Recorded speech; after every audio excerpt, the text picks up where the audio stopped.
to each and every one of you. And of course, I'm Alan, your host for tonight. And this night is beaming. And of course, our hearts are full.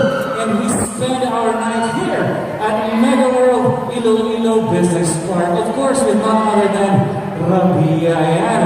Rabiya, quick question lang. Anong message mo sa fans and of course sa family sa Iloilo? Madamong bigna salamat sa tanan-tanan na pagpalanggan ng mga organisasyon sa pagkakinig and hambal ko kanin mo kanangin din sa piling na after 55 years na puling kaliwat ang Miss Universe Philippines na crown sa syudad ng Pagkikigma. And dahil namin ko nag-bless kita ni God, I hope na mag-bring to liwat sa bansa na ang kalimang corona. Ayan! Ladies and gentlemen, she is owning another crown, and we hope and we wish to love for once again, give some love to Rabiya Mateo!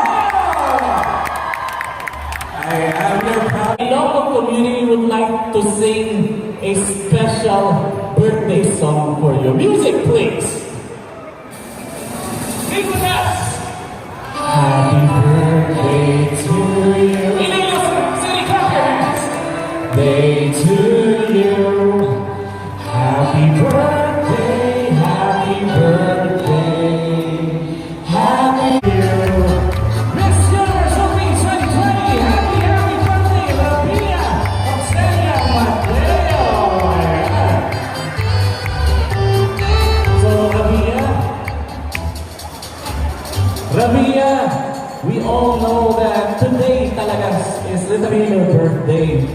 So, and we all know that you have a lot of activities, of course. So, can you tell more about it, about your fundraiser today? Actually, today I'm celebrating my 24th birthday, but I cannot be totally happy in what I see in the social media, especially in what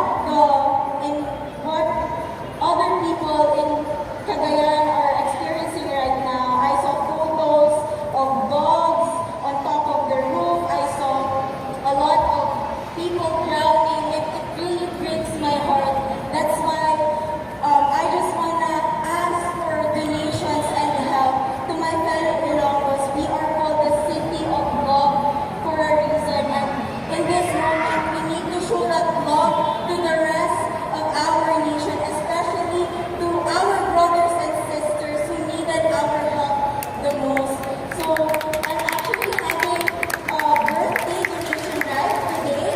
So for more details, you can look at the poster in my social media account.